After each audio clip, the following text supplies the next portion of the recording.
Hey guys, it's Jenny. Alrighty, so remember a few days ago I asked you if you would be interested in a sort of viewers competition of orchids.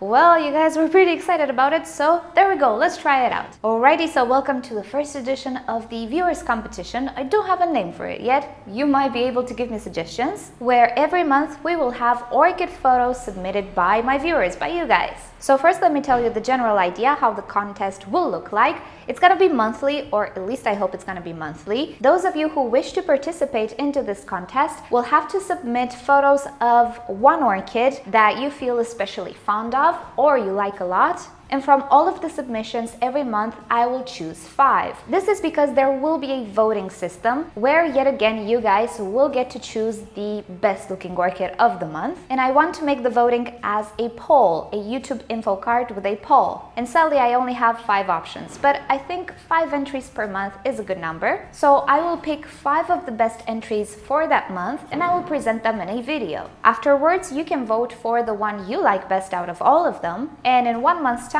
we will have a winner. Now, for now, there won't be any prizes. I really do hope in the future I can make some sort of prizes that can go all over the world, so not on specific territories. So I'm gonna try to work on that, but for now, there aren't any prizes. The main idea of the contest is to see your orchids, to learn about maybe new orchids, new ways of growing orchids, because except for the photos of orchids, you will need to provide some information about them, how you grow them, how you care for them, and all of that. Alrighty, now for the rules. Any type of orchid can enter, epiphytic, terrestrial, semi-terrestrial, whatever, small, big, but it needs to have flowers, so it needs to be in bloom. And that is the first rule of the competition. The second rule is that the orchid needs to be with you for at least 1 year, because this is not a contest of which orchid is the prettiest, but more of how you grow the orchid in order to obtain such a nice bloom display. So new orchids just acquired are not accepted into the competition. And third rule, you can only submit 1 orchid per entry per month. So let's say you have 5 beautiful orchids in bloom this month, just choose 1 of them for the contest of this month and you can save up the pictures for later months. And pretty much that wraps up the rules. Now to enter the competition you need to do the following things. Of course, take pictures of your orchid. Multiple pictures are better, of course, not only 1 picture, because yet again we're interested in the orchid, in the setup. You can take pictures of the pots, of the medium you're using, roots, leaves, and of course flowers, but at least 1 picture should show off as much as possible the entire orchid, so not just a flower, just so we see the beautiful display. How many pictures to take, that's really up to you, but it would be nice to have more than 2. You can send the pictures in an email at the address orchidnatureinfo@gmail.com. I will add this email address in the description below, but it's not gonna be spelled properly because spam, so don't copy-paste what I write in the description. Remove the brackets and all of the things that I will put and replace them with the @ sign and of course with the dot. Along with the pictures, a description is needed as well. So in the description, there is a template that you can copy and fill in and then paste it in the email. The description should contain the name of your orchid and as much as possible the full name if you have an ID, but let's just say you have a no ID phalaenopsis, that's perfectly fine. Just write that it's a no ID phalaenopsis or cattleya or whatever it may be. Then write how long you have the orchid for.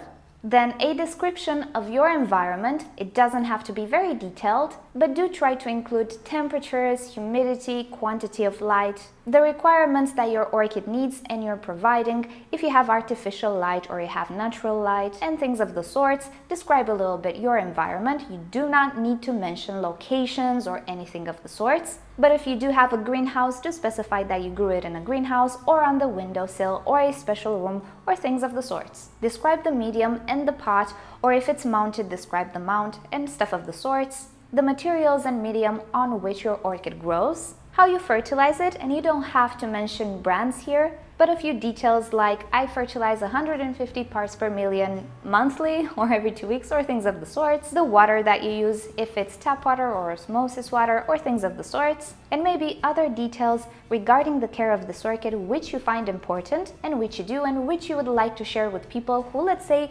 don't know how to care for this orchid. So practically you're gonna teach us a little bit how this orchid should be cared for in an environment and in a setup similar to yours. And to wrap it up, if you have a blog or a website, a personal website, or even a personal YouTube channel on which you publish YouTube videos, do mention that as well, because I would be more than happy to share it with my viewers and let everybody know about your channel and of course about your orchids. Also, along with the pictures, if you do want to send a little video as well, you're more than welcome to do so. And just a little tip for photos and videos, let's say you are taking them with your cell phone, try to take them landscape like this. With the photos, you can also take them like this if you want to go into a certain detail, but especially with video, don't film like this please. And as much as possible, the photos, try to take them like this as well.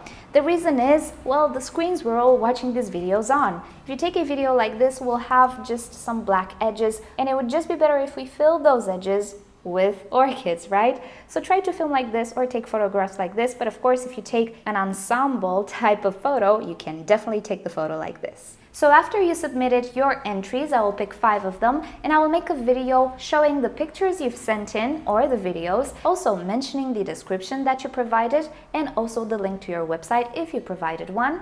And then I will let my other viewers decide which one they liked the best. Voting time is 1 month, so after 1 month, I'll announce the winner and I'll start the next competition. And pretty much that's it. So if you think this is a good idea and you would like to participate and share your orchids or your personal websites or YouTube channels, just send your entries at the email address orchidnatureinfo@gmail.com. Check the description below so you don't forget to mention anything on the description. And pretty much that is it. I am very curious to see your orchids and learn from you as well. And yeah, I hope you will enjoy this, and I really hope if this becomes a popular thing, maybe we can give some prizes as well. That would be great. I will surely do my best to get there, but we'll see.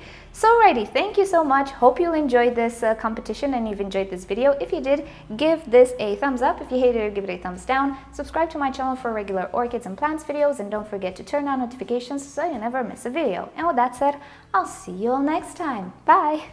So here's some great news from the African violets. One of them is producing buds. This is quite exceptional because just look at it. It's so tiny.